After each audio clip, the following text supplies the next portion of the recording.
สู้ได้ปรีมันได้นิยมความตรอชนะ ESP Education ก็โดยจีบองศึกษาหนุษย์นิสิตได้นิยมศึกษาสราชดีเตะตรงแต่นังมุกวิจีการกับโครงอนาเตียนไงนี้ ESP Education นังมังหายพิธีประบุในขนมเมรินการกับโครงอนาเตียนได้นี่โอเคจังในขนมจุดนี้นี่คือมันถือการบังหายเตะตรงแต่นังเมรินมวยคือดำเนินการในการบรรจัยประกำใจโลนิเบอร์สมัน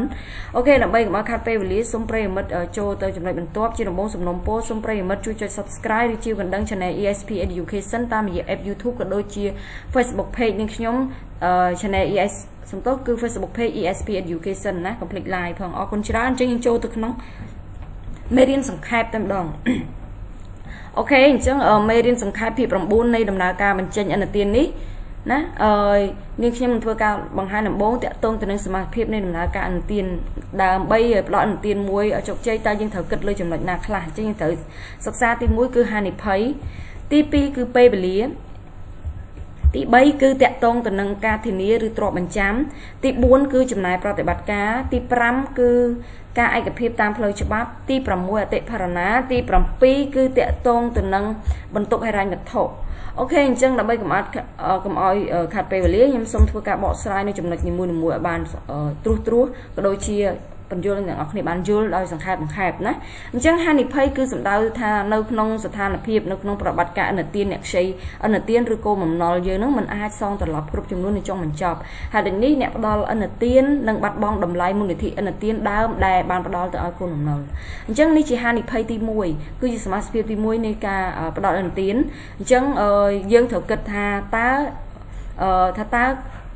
ลัตเพียบไว้หนังอากาศล่างจนก้าอันเตียนบ่อเยื้องตระบานกุ้งมันอาจซองตลอดบานใครตัวเจอันเตียนโคดนะ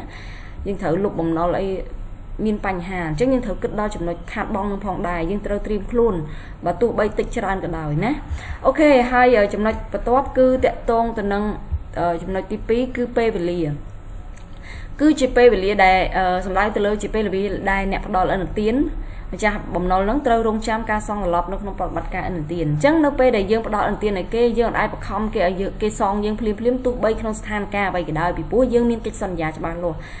ยังเถอะรงจำการซองตลอดปีเกยให้การรงจำนี่ประสันบ่ายังบานอันเตียนจะใส่ประพลิมคือยังอาจจะตัวบานในพอไปย้อยเดี๋ยวยังโยประตัวปลาประหลองเทียนเป็นใต้ยังเถอะจำนายเปเวลีสำหรับอติชนนำใบกอดนั่งโยมูลที่อันเตียนมายังตัวปลาประให้ซองหลอกมายังเป็นอย่างบานตรำเตยตามกิจสัญญาไว้นี่คือจีจำนวนได้ยังเถอะกิดปีแตะตรงตัวนังเปเวลีจังยังเถอะกรบกรองมูลนิธิบ่ยังอย่างโดยได้ในขนมสถาบันยังนำใบไอมีนสักดานปุ้ลให้ปลาประบานตอนเปเวลีนึงตัวอันพอจำนวนอธิบายนี่คือยังศึกษาตลอดสมาธิในการประดาตลอดการทีนี้หรือตรวจบรรจำมีในฐานะขนมประบัติการอันเตียนได้เนี่ยเอาใช้หรือมาจากบ่มน้อยเนี่ยประดาอันเตียนนั้นคือตรวจการทีนี้หรือการเปี้ยตามอย่างตรวจบรรจำได้จีบทบมีน้ำไหลให้วิจิกรรมเสร็จระบบเนี่ยใช้อันเตียนดำใบกัดบรรทอยฮันนิเพย์ในการบัดบองจังดำใบชีเวียงนะปุ๋ยยังเถอะการเปย์วลีให้ยังเถอะประชมหนังฮันนิเพย์อัดซองเตี้ยจังยังเถอะการเปี้ยคือตามอย่างการทีนี้หรือตรวจบรรจำจังตรวจบรรจำนั้นคือยังเถอะแต่ยกในวัตถุได้มีน้ำไหลให้จีระบบจีกรรมเสร็จระบบเนี่ยใช้อันเตียนได้ใช้ยังนั่งดำใบชีเวียงดำใบกัดบรรทอยฮันนิเพย์ในการบัดบองดำไหลโดยซาแต่การบองยืดหรือก็โดยซาแต่การ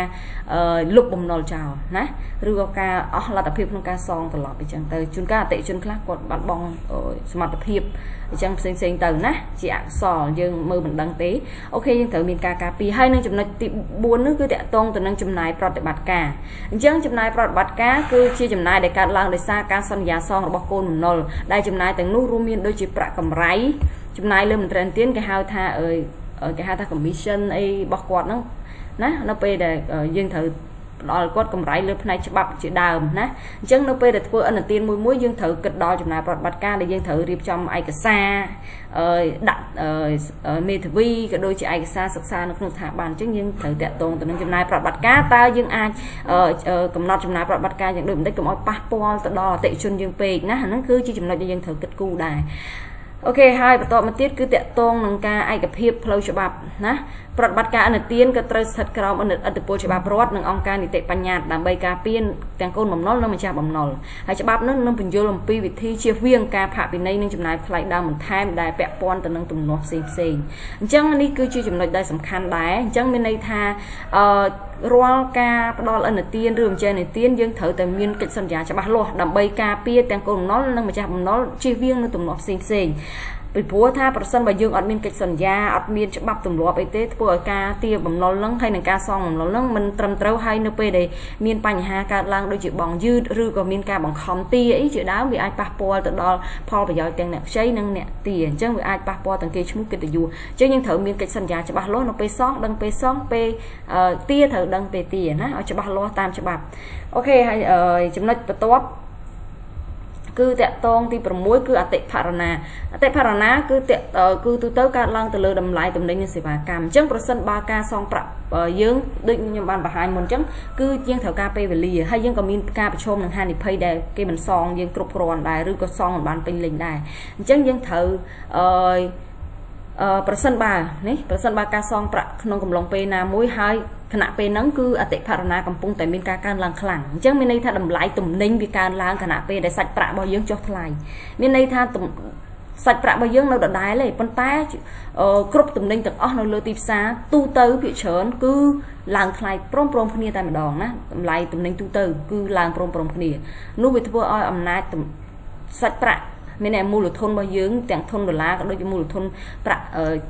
រ៉ាញ់ហេរូបិយវត្ថុជាតិក៏ដោយគឺមានបញ្ហាអំណាចទិញថមថយទឹកលុយនៅចានៅលើស្លឹកហ្នឹងមានបាត់បង់ប៉ុន្តែការពីមុន$100របស់យើងទិញបានឧទាហរណ៍$100ការពីមុនទិញបានរបស់ឧទាហរណ៍ជៀនមួយអញ្ចឹងទៅតែឥឡូវ$100លេងទិញបានជៀនមួយវាអាចទិញបានជៀនមួយតែអត់មានត្បូងណាអូខេมันអាចពេញលេញណាអូខេអញ្ចឹងដោយសារតែទំនិញវាឡើងថ្លៃអូខេអញ្ចឹងវាអាចធ្វើឲ្យតម្លៃបំណុលដែលយើងទារយើងបំណុលយើងសេនៅក្នុងកិច្ចសន្យាគឺថាគាត់ចាពាក់យើងសងយើងគិតថាចំណេញហើយប៉ុន្តែដោយសារតែអតិផរណាវាធ្វើឲ្យលុយដែលចំណេញហ្នឹង cover ទៅចុះឡើងវាស្មើទៅនឹងតម្លៃអនុទានដើមអញ្ចឹងទោះបីលុយហ្នឹងកើនក៏ពិតមែនប៉ុន្តែហាក់បីដូចជាស្មើនឹងផ្ដល់អនុទានទៅវិញអញ្ចឹងពីព្រោះអត់មានចំណេញអត់មានខាតជួនកាលអាចប៉ះពាល់ដល់ការខាតបង់ទៀត